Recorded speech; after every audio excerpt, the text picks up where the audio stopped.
형제자매여러분 안녕하세요. 오늘은 9월 3일 화요일 삶의 변화로 이어져야 할 눈물이라는 제목으로 사사기 2장 1절부터 10절까지를 묵상합니다. 1절 여호와의 사자가 길갈에서부터 복임으로 올라와 말하되 내가 너희를 애굽에서 올라오게 하여 내가 너희의 조상들에게 맹세한 땅으로 들어가게 하였으며 또 내가 이르기를 내가 너희와 함께 언약을 영원히 어기지 아니하리니. 자, 하나님의 사자가 길갈에서 복임으로 왔다는 것은 그 길갈에서 왔다는 그 의미가 중요합니다. 왜냐하면 우리 어제 묵상해 보니까 이스라엘의 지파들이 가나안의 정복 전쟁을 하는데 하나님 말씀에 100% 순종하지 않고 아니란 마음으로 타협합니다. 그들을 능히 이기고 진멸해야 됨에도 불구하고 그리고 타협하고 그들을 그냥 노역으로 삼는 어떤 타협안을 제시하면서 그냥 머무릅니다. 자, 그런 부분에 대해서 하나님의 사자가 와서 책망하는 것이에요. 근데 길갈에서부터 왔다는 것은 길갈에서 이스라엘 백성들이 처음에 여호수아의 인도를 받고 요단을 강을 건너서 이제 길갈에 머물면서 잠시 그 요단강에서 가져왔던 12개의 돌을 가지고 길갈에서 기념비를 세우고 하나님 앞에 예배합니다. 언약을 맺죠, 다시. 그리고 할례를 행하고요. 그러니까 거룩한 백성으로 이제 정복할 가나안 땅에서 하나님의 백성으로 거룩하게 살겠습니다. 하나님께서 요단을 건너게 하시고 강권적으로 우리를 인도하시고 약속의 땅에 주신 하나님의 인도하심과 하나님의 다스리심을 저희가 순종하고 믿고 그런 언약 백성답게 살겠습니다라고 언약했지만 그들이 그렇게 지키지 않았다는 거예요. 그래서 그거를 리마인드 시켜주기 위해서 하나님의 사자가 길갈에서부터 왔다는 것을 언급합니다. 2절 너희는 이 땅의 주민과 언약을 맺지 말며 그들의 제단을 헐라하였거늘 너희가 내 목소리를 듣지 아니하였으니 어찌하여 그리하였느냐. 바로 이것이죠. 이 땅의 주민들과 언약을 맺지 말라는 거예요. 타협하지 말라 그랬습니다. 다 헐어버리고 특별히 우상에게 드리는 제단들을 헐고 정말 새롭게 하나님 나라를 건설하라고 말씀하셨는데 거기에 온전하게 순종 안 한 것입니다. 3절 그러므로 내가 또 말하기를 내가 그들을 너희 앞에서 쫓아내지 아니하리니 그들이 너희 옆구리에 가시가 될 것이며 그들의 신들이 너희에게 올무가 되리라 하였노라. 자, 어제도 말씀드렸지만 이렇게 타협한 모든 부분들이 결국 이스라엘 백성들의 발목을 붙잡는 올무가 된다는 것이죠. 그들이 섬겼던 그 신에 향한 관습과 제단을 헐지 않았기 때문에 결국 그들의 신을 섬기게 되는, 하나님을 저버리고 그들에게 향하게 되는 바로 죄의 구렁텅이에 빠지게 되는 것이죠. 여러분, 그래서 우리의 삶의 현장에서 악에 대한 부분, 죄악에 대한 부분 발견했다면 타협하면 안 됩니다. 잘라내야 돼요. 무조건 깨끗하게. 그래야만 뒤탈이 없고 거룩한 하나님의 백성으로 설 수 있는 것입니다. 4절 여호와의 사자가 이스라엘 모든 자손에게 이 말씀을 이름에 백성이 소리 높여 운지라. 그러므로 그곳의 이름을 복임이라 하고 그들이 거기서 여호와께 제사를 드렸더라. 자, 하나님의 심판의 그러니까 책망의 메시지를 듣고 이스라엘 백성들의 반응은 눈물이었어요. 눈물로 회개했다는 것입니다. 돌이켰습니다. 자신들이 얼마나 잘못했는가.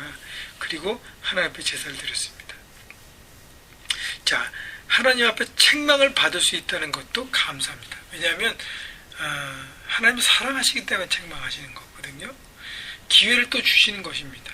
책망도 없다면 이제는 완전히 내깔게 두는 것은 하나님께 버림받는 거잖아요. 그래서 우리가 하나님으로부터 또 하나님의 사람들로부터 리더로부터 목회자로부터 이런 책망을 받을 수 있는 것도 축복이라고 여기십시오. 그리고 나서 하나님 앞에 예배했습니다. 근데 중요한 것은 회개와 예배는 잘했는데 그 다음에 어떻게 삶으로 연결됐는가를 우리가 보려는 것입니다. 6절 전에 여호수아가 백성을 보내매 이스라엘 자손이 각기 그들의 기업으로 가서 땅을 차지하였고 백성이 여호수아가 사는 날 동안 그 여호수아 뒤에 생존한 장로들 곧 여호와께서 이스라엘 위하여 행한 모든 큰 일을 본 자들이 사는 날 동안에 여호와를 섬겼더라. 8절 여호와의 종 눈의 아들 여호수아가 110세의 죽음에 9절 무리가 그의 기업의 경내 에브라임 산지 가스산 북쪽 딥낫 헤레스에 장사하였고.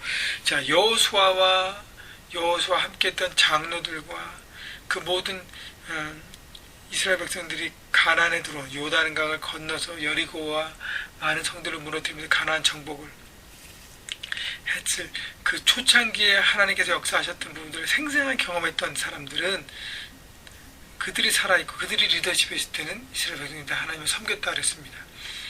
중요한 것은 그들이 다 떠나고 10절 그 세대 사람도 다 그 조상들에게 돌아갔고 그 후에 일어난 다른 세대는 여호와를 알지 못하며 여호와께서 이스라엘을 위하여 행하신 일도 알지 못하였더라. 그 후에 일어난 다른 세대, 다음 세대는 하나님을 알지도 못하고 하나님께서 이스라엘 백성에게 행하신 일도 알지 못하고 깨닫지 못했다는 것이죠. 이것은 누구의 책임이에요? 바로 첫 번째 세대의 책임이에요. 가나안의 정복 후 입성에서 들어갔던 여호수아와 함께 했던 그 세대의 책임입니다. 그들이 어떻게 했어요?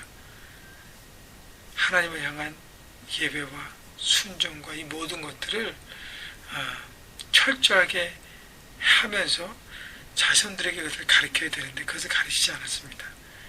그리고 여호수아가 떠난 다음부터 사람들이 점점 그들의 신앙이 믿음 따로 삶 따로 구별되었어요. 이중적인 삶을 살았습니다. 그래서 후세들이 그걸 배우지 않았어요. 그들의 신앙을 배우지 않고 그들의 삶을 배운 것입니다. 그렇기 때문에 하나님을 떠난 삶을 배웠기 때문에 그들도 떠날 수밖에 없었다는 것입니다. 중요한 것은 우리가 예배 때 말씀 묵상 때 회개하고 깨닫고 눈물을 흘리며 기도하고 하나님을 예배하고 굉장히 중요합니다. 근데 더 중요한 것은 그것이 삶 가운데 이어져야 하는 것입니다. 그렇기 때문에 여러분 회개는 한순간의 감동이 아니라 우리가 삶으로 살아가는 것이 온전한 회개인 것입니다. 그렇기 때문에 삶으로 하나님을 향한 깨달음을 그렇게 살아가시면서 삶의 귀한 열매가 맺기를 바라고요. 여러분이 이제 결혼할 거고 이제 결혼한 사람들은 자녀가 생길 거고 또 자녀가 있는 분들 여러분 자녀들에게 무엇을 남길 수 있냐 바로 신앙을 남길 수 있는 것이죠. 어떻게 해요? 우리가 믿는 대로 살아감으로. 여러분 그래서 여호수아 시대 이후의 세대의 어떤 잘못된 전철을 따라가지 마시고요. 여러분의 믿음 따로 삶 따로 아니라 믿음과 삶이 일치가 되어서 그 삶을 통해서 다음 세대에 귀한 신앙을 내리고 그들에게 귀한 유산을 물려줄 수 있는 여러분 모두가 되시기를 주님의 이름으로 축복합니다.